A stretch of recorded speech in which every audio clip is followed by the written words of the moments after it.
So thanks everyone for being here, and we're looking forward to a great webinar. Thank you very much. Welcome everybody.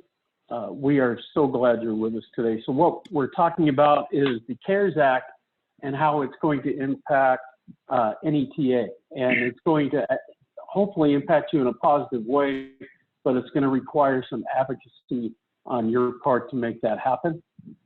So today I'll be addressing the CARES Act, and then Ed Holt's going to be talking about some solutions for remote access through Fortinet, and then Jeff Reed for our Fortinet, which is our network access control.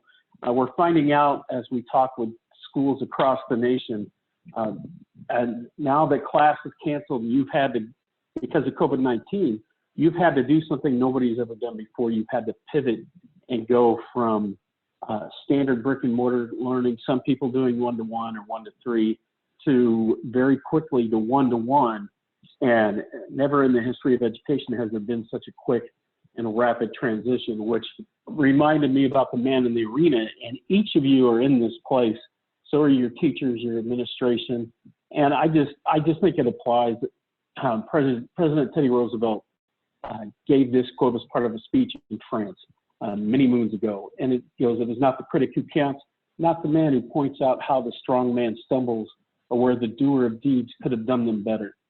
The credit belongs to the man who is actually in the arena, whose face is marred by dust and sweat, who strives valiantly, who errs, who comes short again and again, because there is no effort without error and shortcoming, but who does actually strive to do the deeds, who knows great enthusiasms, the great devotions, who spends himself in a worthy cause, who at the best in the end, the triumph of high achievement, and who at the worst, if he fails, at least he fails while doing greatly, so that his place shall never be with those cold and timid souls who neither know victory or defeat." So you're having to pivot and do this in such a quick manner, and you need to be given all the kudos you can, and you need to give yourself grace. You're having to do this on the fly, and there is no manual. And I'm glad that the NETA team is pulling this together, and we're all in this together, and you are not forgotten. So one of the things as we go into this real quickly, if you're aware or not aware, E-rate wrapped up last night, but the gift rule was waived by the FCC in this one instance. So if you're struggling to keep online learning going, if you're struggling to get set up for a hybrid campus, because everything's coming very quickly, the normal summer break is a mess. And so you can now, without getting in trouble, whether it's E-rate eligible or not, you can use equipment from manufacturers, plug it in, and get yourself up and running. And then whether you use current funds or the new CARES Act funds, you have until September 30th before you have to unplug it. But this gives you the time this spring and summer, to keep your network up and running, and then you can deal with however you're going to use the funds in the meantime. So keep that in mind. There is no problem with you using, whether it be demo, try and buy, or whatever. You need to keep your network going. And what this program is all about, it's a $2.2 trillion stimulus package that you've heard a lot about. Provides $150 billion in the states, and the CARES Act itself works for all Americans. This is Department of the Treasury. If you want to know the overall, you can go there. But the impact on education has been massive. At least 119,287 schools are closed. That actually went up this week. We're now at 98.3 or more of the entire student K-12 population. More than 76,000 schools now are currently offering hybrid instruction, and that's where everyone is headed. Whether we go willingly, whether we go because we have to, or whether we go kicking and screaming, education will never be the same after COVID-19. So you can see the stats there, but the big stat is, and now it's over 57 million students have been impacted by closures, and worldwide it is 93, or I'm sorry, worldwide there's 193 out of 198 countries that have closed their schools as well. And so these are some recent editorials. American schools may look radically different as they reopen. It's not may, it's will, frankly. I've been sitting on calls at the state level, at the local level, county, and at the Fed level, and everything is being tilted to adjust to the new reality. And AP News had a quote, "Schools need not just plan A and plan B, but it may be a plan C and D," and that's absolutely true. Again, this is why you're the people in the arena, and you're doing this day after day, and frankly, not getting enough credit. And so we're going to have to reopen in fall, both K-12 and higher ed, and there's really no other option, but it is going to be different. But to help with that, the Secondary Education Relief Fund from the CARES Act is $13 billion. Anybody who receives Elementary Secondary Education Act funding linked to Title I gets allocations, and it's going to be based on your fiscal year 2019. I'll show you that spreadsheet and estimates in a minute. There's no matching required. There is no application required. It's on formula, and most of the technology directors and ed tech folks have no idea about this funding as we're talking to them. And it is our opinion, in my opinion, after being an administrator before and sitting there, I ran special ed programs and dealt with Title I through Title V all the time. But technology rarely deals with that side of the funding equation. And now you're going to need to pivot to that as well, because they're going to be adapting and running it through ESEA funding with portions that absolutely need to go to your department and to allow you to provide the technology you need to do. There's no deadline. This is just going to be flowing in. And what's required, there's, again, no narrative. The state gets it in warrants, and I'll show you that in a minute. They get it in warrants from the feds, and then based on your ESEA funding, you'll get, that percentage is already starting to flow. We've already seen several governors report that the K-12 districts are getting those monies now. So we need to check with your administration to find out where that's at. Again, this is $13 billion. So if we look at Nebraska, you're looking, that's going to be a total of $65,085,000. That's going to be coming to you in the form of these grants to various districts. And so I'm going to change view real quickly, if I can do this real quickly. So just to give you feedback on how this is going to work, these are the estimates. It's based on your 2019 formula. We went on 75% of that allocation. They've been averaging, depending on the state, 75 to 83%. So you may be higher than these estimates, but you can see, and this is what the COVID money is. So Adams Central Public is 63,000 or more. Alliance 297,000, and we go through all the districts as you can see.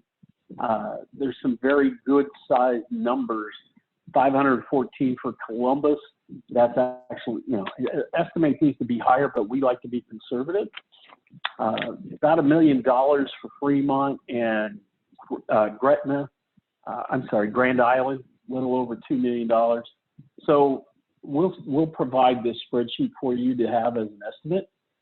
We just believe that ed tech and technology need to be at the front of the line, frankly, because without you providing the information, the whole digital hybrid transition goes nowhere, literally goes nowhere. And so as I talked about, it's the Department of Ed flowing down to the state education agency. So Nebraska has it now, and that's going to be coming down to you. You need to get in line for it because there's 12 areas that can be funded, and there's a wide latitude for the local district to be able to spend these funds. And also to help with this, and you may not have had to deal with this in the past, but the U.S. Department of Ed waived several, actually 8 portions of Title I through Title V to allow not only this money coming in, but to have balances left over from different departments using ESEA. Those funds can be used for the online learning and infrastructure and building out the networks. Because when you come back, when these kids start coming back, they're all going to be truly one-to-one for the most part, and that's really going to impact not only your network operations center, but also your LAN. So we talked about the gift rule, and then DJ, you wanted to address. Can I go too far? No, these are yours. DJ, would you like to address these 4 slides, please?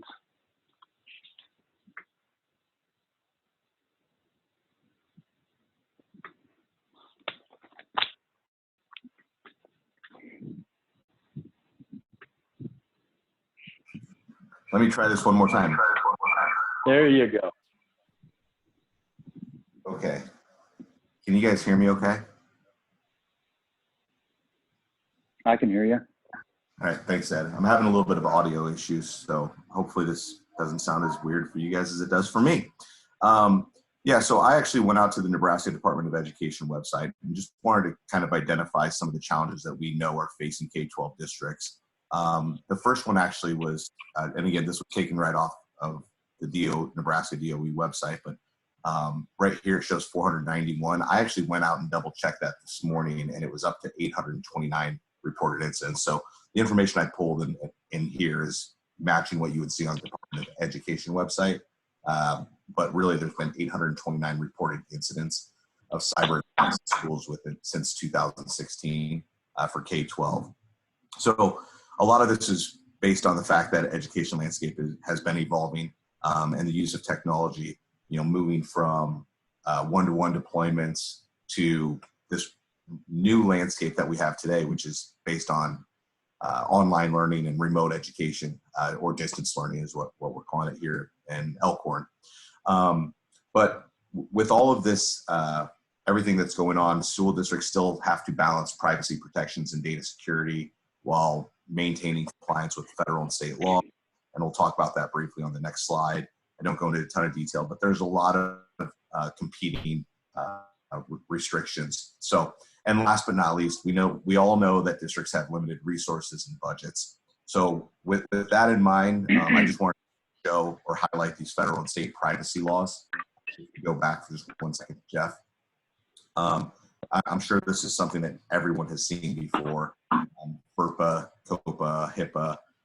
Really the one that Fortinet quite a bit is the Children's Internet Protection Act for web filtering, among other things. But all of these federal and state privacy laws impact K-12 and how districts are managing technology. If you go to the next slide for me, please.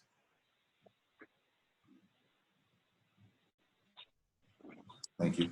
And again, this is all data that I pulled directly off Nebraska Department of Education's website because I wanted it to be something that you guys have seen before, as well as something that you can go back and reference. Of course, we'll provide these slides.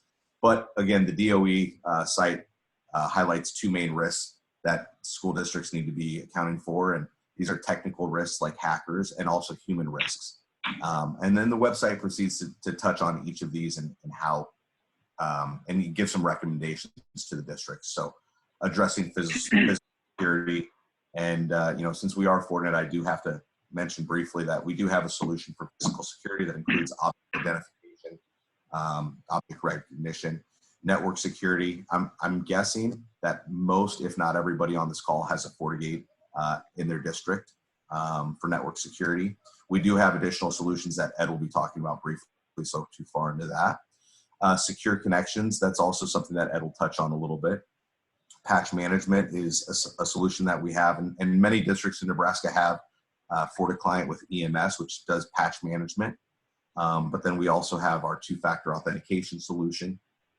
We have an access control solution, which Jeff Reed will be talking about at the end here. And then there's also encryption of data and staff security training. One of the things that I always like to highlight is human risk. And I think it's important that we recognize that while everybody has so many things competing for their attention, it's hard to identify every phishing email or every malicious piece of content that we may come across. We're seeing a huge spike in threats coming through email, whether it's targeted threats, and a lot of these are specifically relative to COVID. But we have security training available at Fortinet so that can help with some of that. But obviously there's other solutions in the industry, and we recommend that districts are utilizing all of the resources at their fingertips, not just Fortinet. So if you just move on to one last slide, I think, from me, Jeff. From a Fortinet perspective, we want to make sure that the solutions that the districts are implementing address privacy and security to help protect students, the district and students, from potential harm such as theft, predatory activity, emotional and social harm. And part of the funding that is available with the CARES Act can be used for things like mental health. So please keep that in mind. We also want technology solutions to help the districts avoid financial costs from lawsuits, identity theft, and ransom attacks, and various solutions that districts implement, because there are a lot of different things that need to be put in place. Many of them are solutions that are existing, but we believe that integrating and automating the solutions will reduce complexity and simplify management. And ultimately, we have to be able to help reduce total cost of ownership. So when you're talking to, whether it's me at Fortinet or Steve Karkoski or any of our reps here at Fortinet, these are the things that we're trying to help solve. And we just want to make sure that, what we're working on is aligning to your guys' expectations as customers. And I think with that, I will turn it over to Ed Holt, who will talk a little bit about the remote access for staff and students. Ed? Thanks, DJ. Let me get this thing going here. Hello, good afternoon, everyone. My name is Ed Holt. I'm part of a Fortinet Secure Wireless and Access Technology group. The presentation is an introduction to Fortinet's remote teleworker solutions. And so what we're going to discuss today is how to secure those students, faculty, staff when they're remote. And what I mean by that is they're away from the school or office, and they need to securely connect to the district office or those school cloud applications. So this is going to provide an introduction to those remote access solutions. Today, there's a growing need for that remote work solutions. And school districts today face a number of different potential emergency situations. And these crises can take many forms. Natural disasters like flood, tornadoes, snowstorms, obviously in Nebraska, the global pandemics with the sickness that we're all going through today, and then general outages like power losses or even loss of air conditioning. All of this can happen with little or no warning, and all sizes of businesses can be affected. So for schools, implementing a virtual learning plan for the district is really essential. And the ability to support those students, faculty, and staff with a secure connection back to the district office or those head-end systems with the appropriate web filtering to study and work remotely is really essential for the school districts. So the districts must be capable of conducting classes and lessons in the face of these adversities. I wanted to introduce something to you. It's called the Fortinet Security Fabric. If you've ever been on our website, I'd encourage you to spend a little bit of time on it. It's really what's the fundamentals of what Fortinet's all about. But the security fabric is really relevant when incorporating our teleworker solution. The security fabric is really 20 years of innovation. It's been organically built from the ground up. And at its core of the fabric is the Fortinet Next Generation Firewall with our FortiOS, and that's the hardened OS that's built with security in mind. And we also have our Fortinet security processing units. And these are custom ASICs that actually offer security inspection and networking performance in your system. It's built with 3 pillars or 3 layers in the security fabric. At the far left there, you'll see broad, integrated, and automated. So broad is really broad visibility across the entire attack surface. And the goal of the security fabric is really to protect everything from that client device in your network all the way to the data center, or from that Internet of Things device to the cloud. When we look at the second pillar, integrated, this is to provide integrated solutions with elements that actually share information, ultimately reducing complexity in your network and reducing cost. And then the third pillar is what we call automated.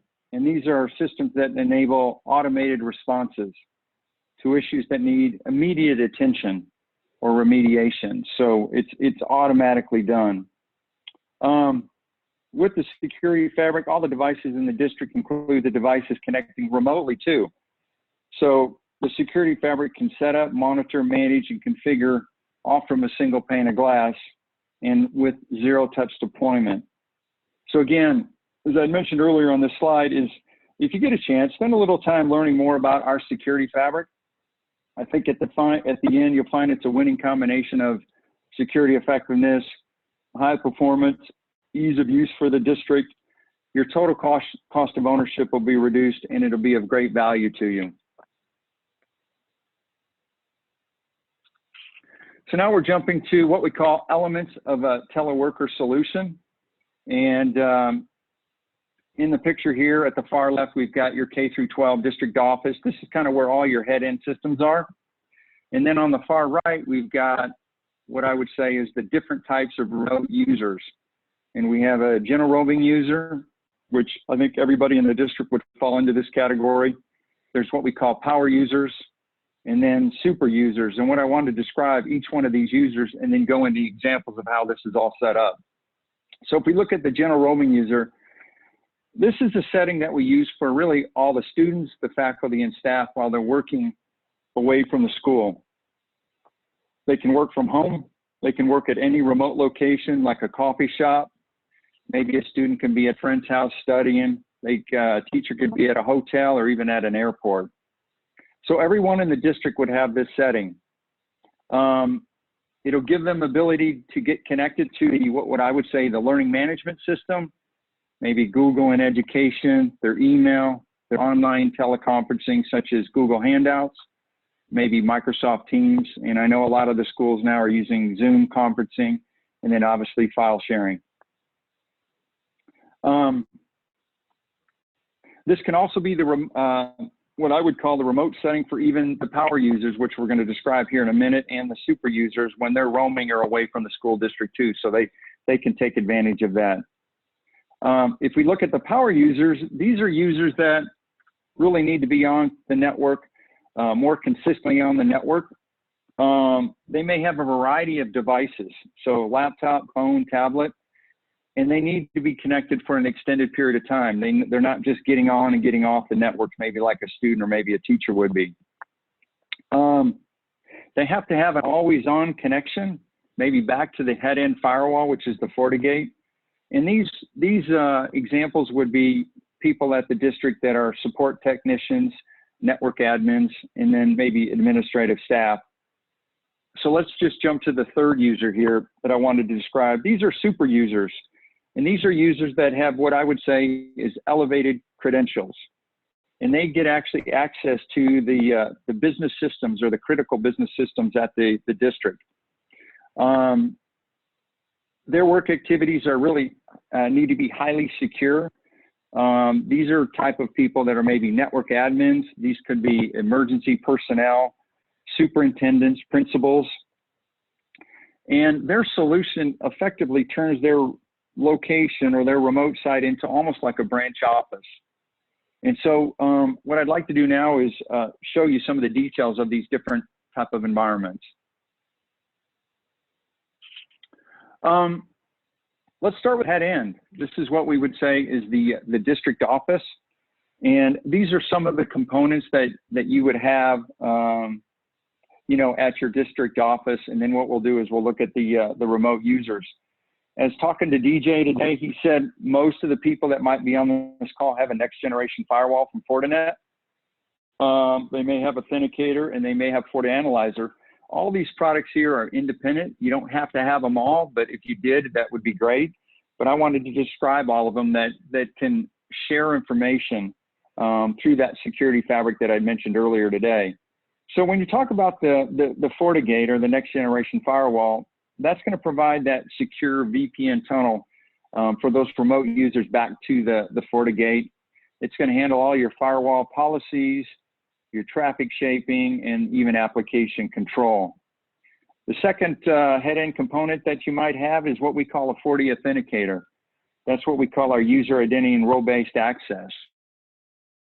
And what's nice about the authenticator, it comes with all these components. You may or may not want to use all of them, but it does come with two-factor authentication.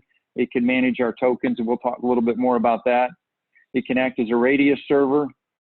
It supports 802.1x for wired and wireless. It can dish out certificates. You can manage them. You can revoke them if you need to.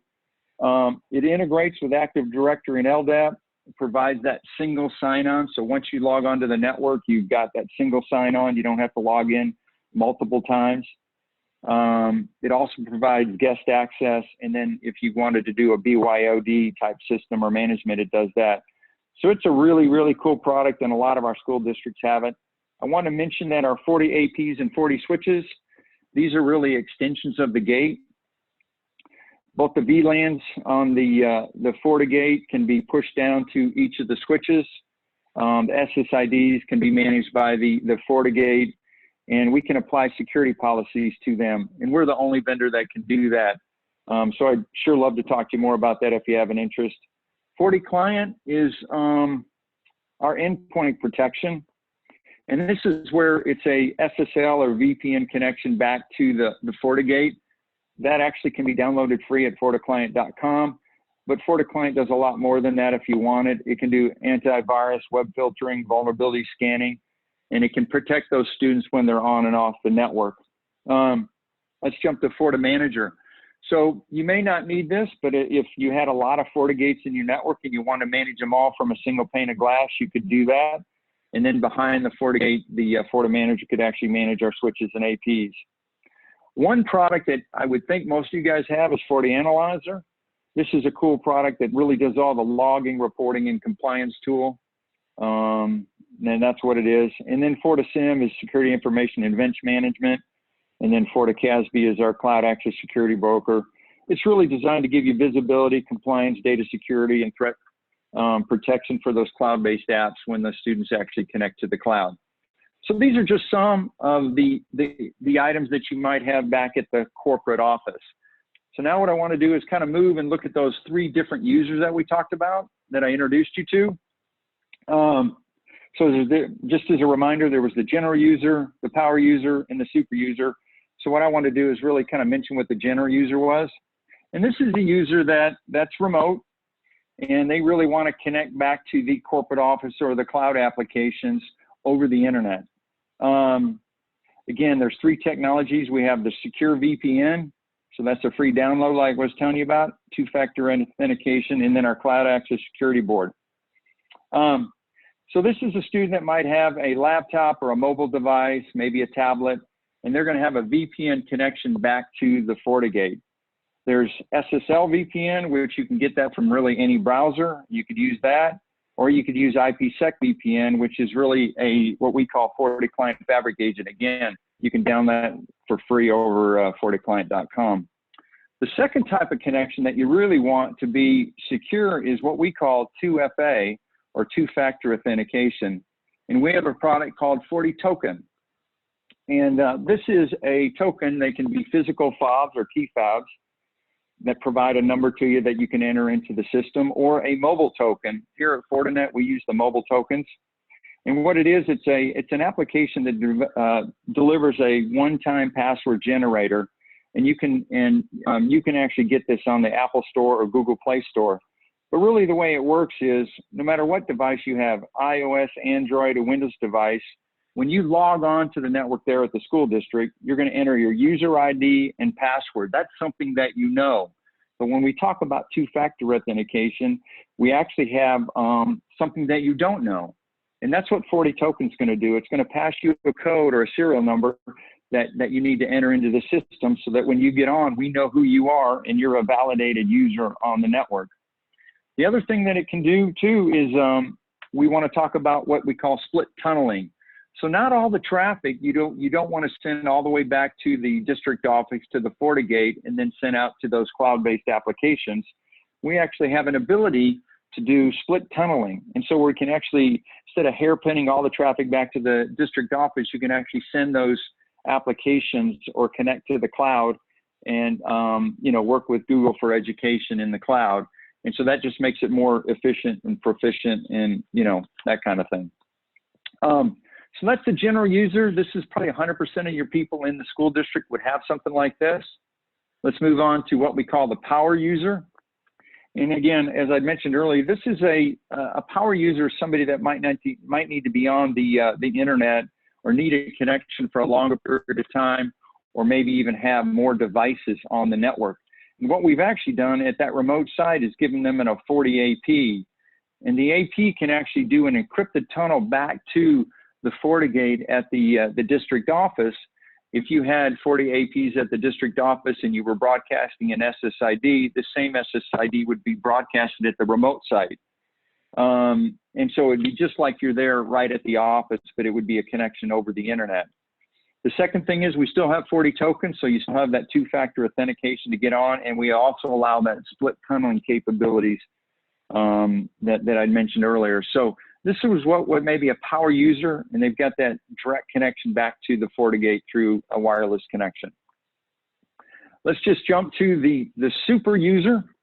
I would describe this person as the highest level of security that you need to connect, you know, from a remote site. So in this scenario, we're actually deploying a FortiGate at that remote site.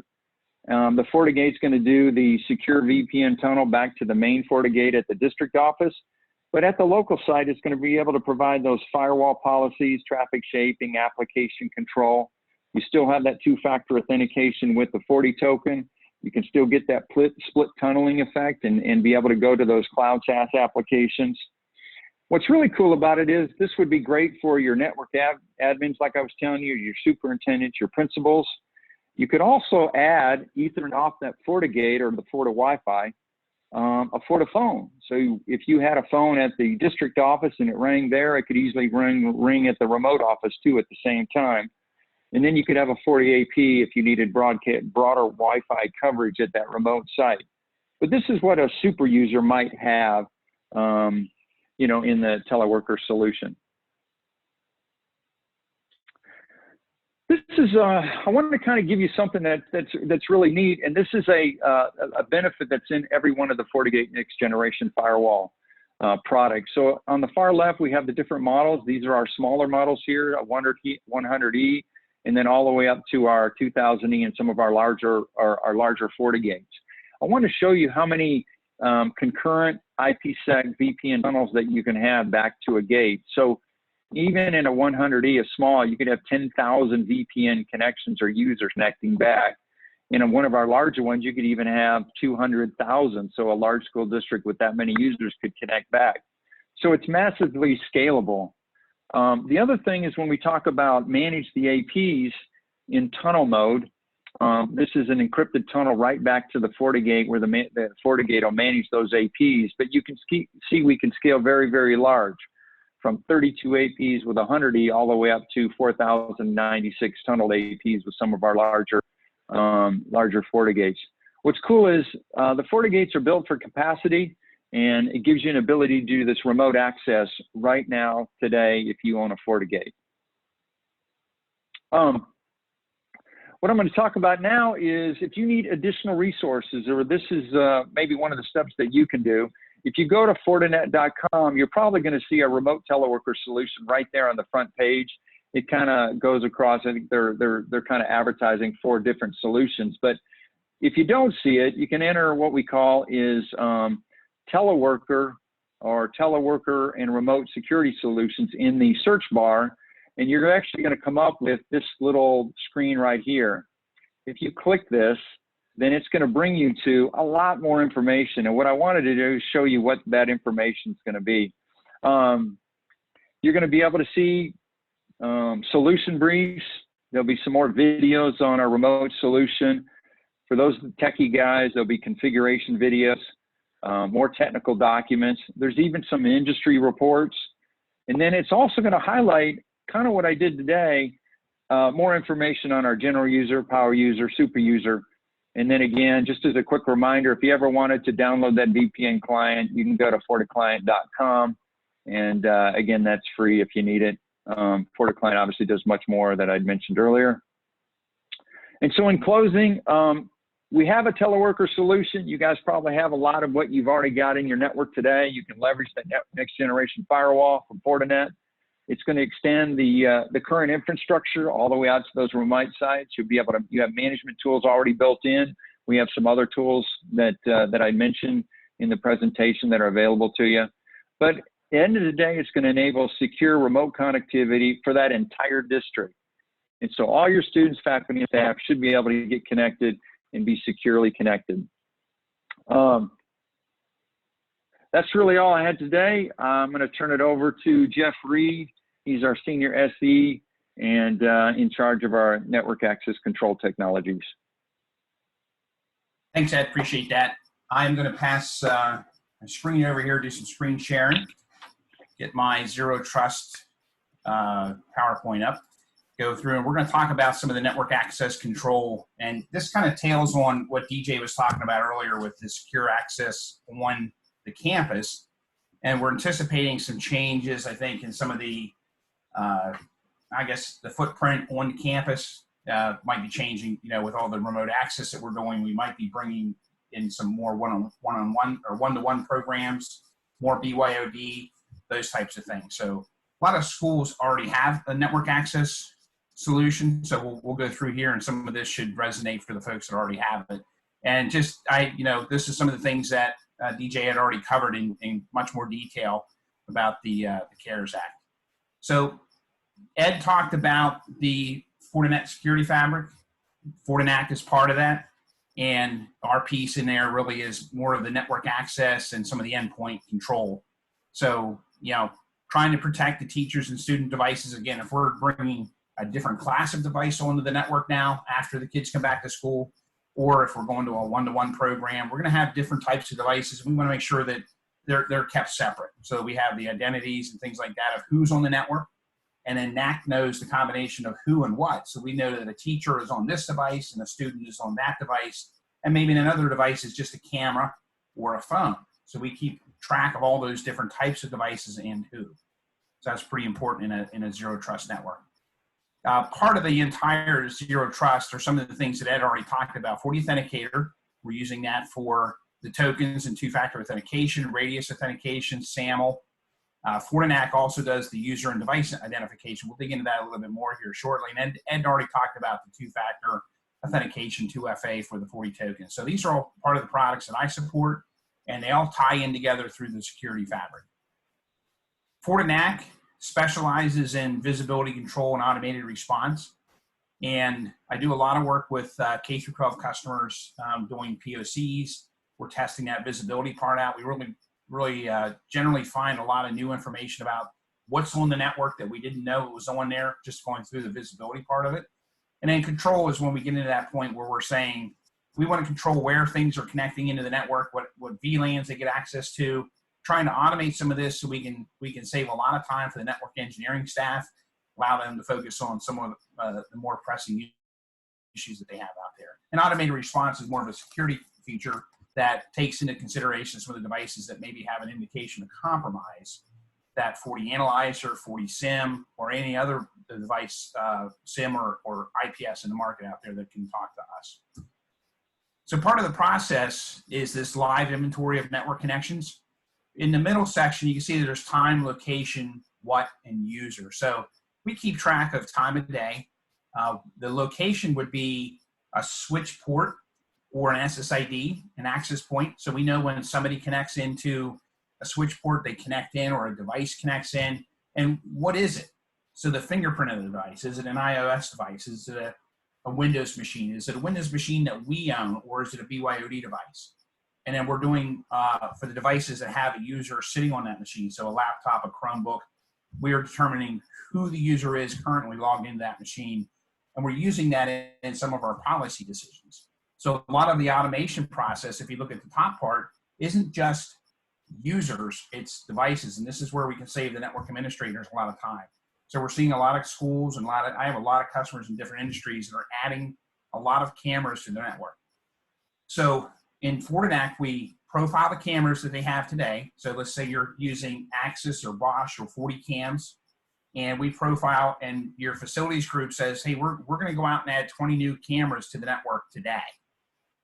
Instead of calling up the network operations staff and saying, hey, we just plugged a camera into this port into the network, we need you to put it into the camera VLAN that has more security and more quality of service. Fortinet actually gets that information from the switch. So it's a Cisco switch, it's an Aruba switch, it's a Fortis switch. That information comes into Fortinet. We look at that device and say, we've already seen the other cameras in the network. We know that's one of ours. And we're going to go ahead and automatically provision the camera access with whatever VLAN that we need to have that into for the security and privileged access of what cameras get. And same thing on the bottom section with a teacher connecting into a switch or an access point or VPN. The switch sends a message to Fortinet and multiple different kinds of messages. Fortinet says, oh, that's a device that we have designated as a laptop. We're authenticating the user, the teacher that's on there, and then we're provisioning a laptop in there. So we're keeping teachers in a teacher VLAN or interface, and we're putting students in student VLANs or interfaces. So that's one of the things that Fortinet does a lot of, and it's slowing down on a real-time basis in a matter of seconds.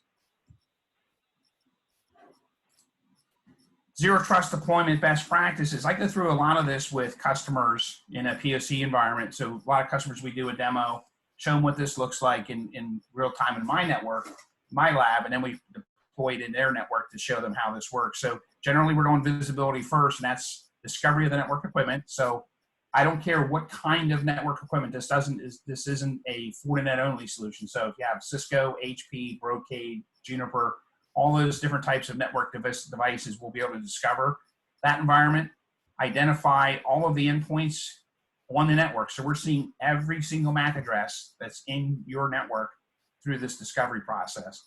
And then we're establishing trust rules, and we're basically baselining the network so we understand what devices are printers, which ones are cameras, which ones are users, and we're making those determinations through device profiling rules.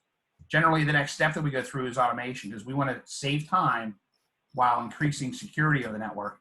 And we're notifying on what-if scenarios. So if a device connects into a part of the network that they're not supposed to be into, we can isolate them and notify the network automation or the network control staff, the security staff, things like that. And then finally, we're going to do enforcement at the port level.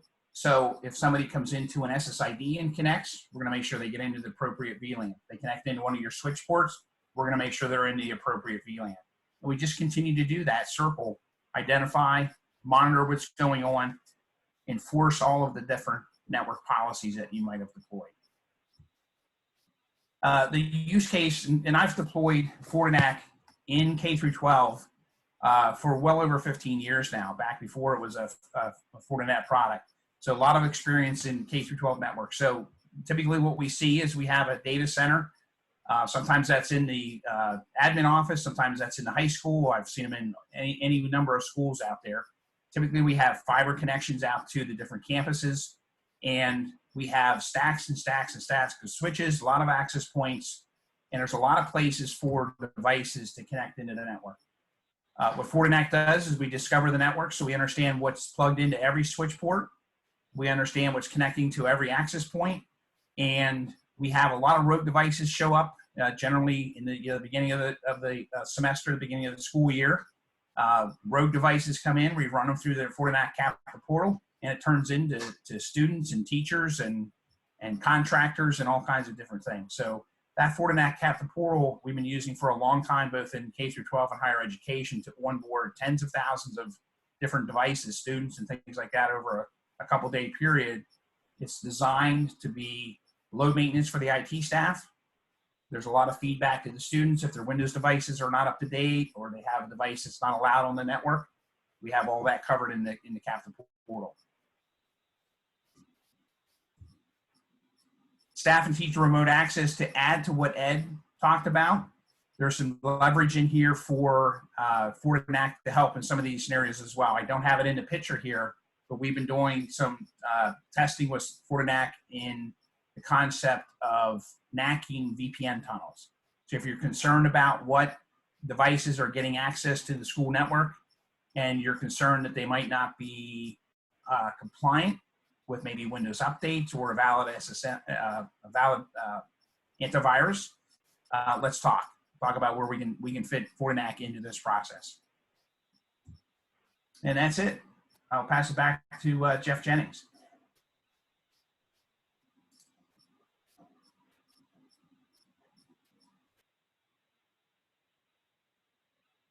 Jeff, I can't hear you. Looks like you're talking, but maybe on mute. I'm talking on mute. I had said some great stuff too. So what I wanted to do was wrap up, and then if there's any questions, be glad to take those. So you really need to be an advocate for your percentage of this funding. It's not going to just automatically flow to the IT department. These are the areas in which the money can be spent, and it's very diverse. Coordinating long-term closures, mental health that was talked about earlier, summer learning, coordinating student meals and putting those together. That includes if you're using buses for delivery and if you're using buses for internet access out to the areas. We see that both in rural and in urban settings, buses rolling out with Wi-Fi, training staff.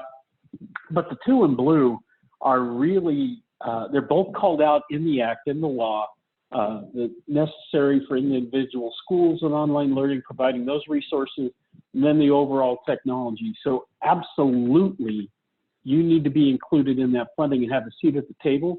And if you're not getting a seat at the table, get a crowbar and force your way in, because this funding, a percentage of it should definitely go to you, because without you, the new era in education does not work. Great way to show that is what would happen to the school if the network was lost for a day. I can tell you with the district here in my hometown of Bakersfield, California, they weren't a Fortinet customer then. Their entire network got ransomware, from environmental controls to anything electronic. It cost them millions of dollars, millions and millions of dollars. As according to the superintendent, who's a friend of mine, we went back to 1975. So one thing that they've learned is they need to not only provide the network, they need to make it robust and secure. And so that's why we're pushing for you to be advocates, because you're going to be required to do more than you've ever done before. And talking about that, everything that you see on this screen, this is of course our example of it, is eligible using these funds.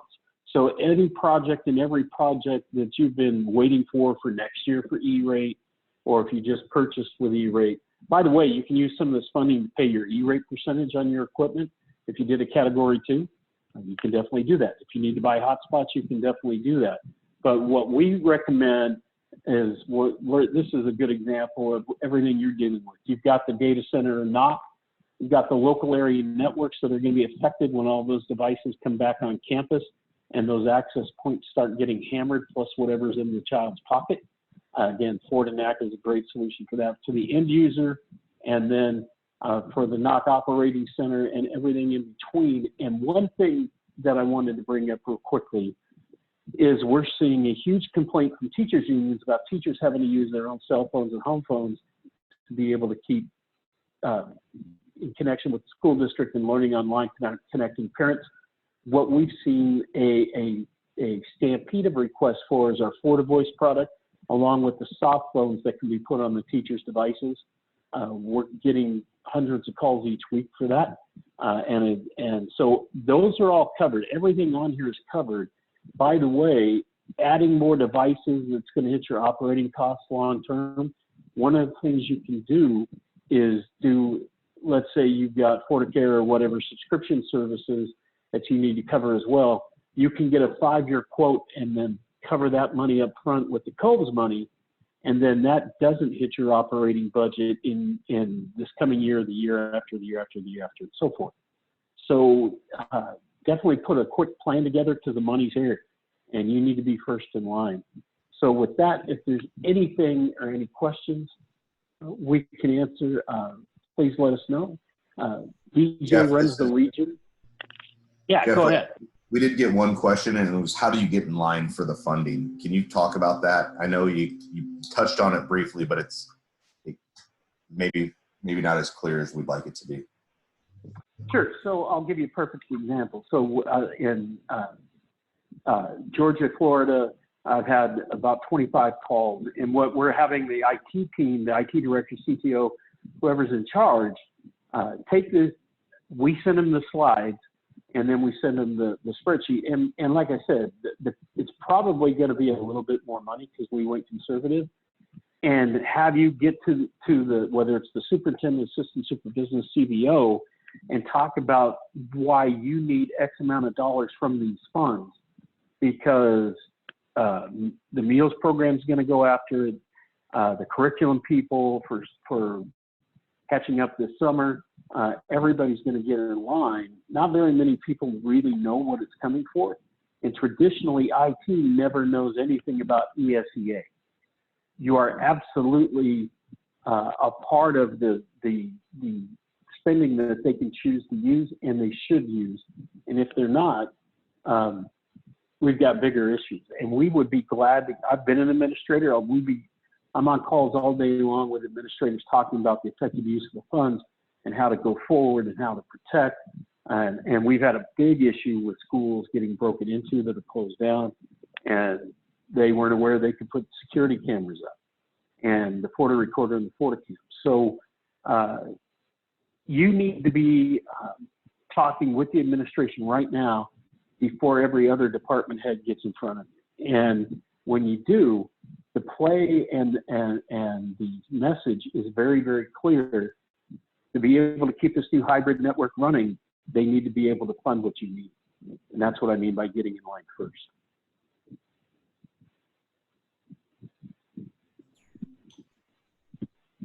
Alyssa, I don't know if I can see if there's any questions in the chat, but if we can make sure it's open for that, for any chat questions, if you could check for a second. It is open. I didn't see anything, but maybe if you wanted to give one of your guys' emails out, who would be good to answer those questions. I'm sure the CARES Act is huge, so I'm sure there's things they've got to sort through. So if somebody has like a frequently asked question email, maybe you want to throw that out there, and if they have questions, they can get a hold of you then. Yeah, so Jeff has my contact information here. This is DJ speaking again. My phone number's here.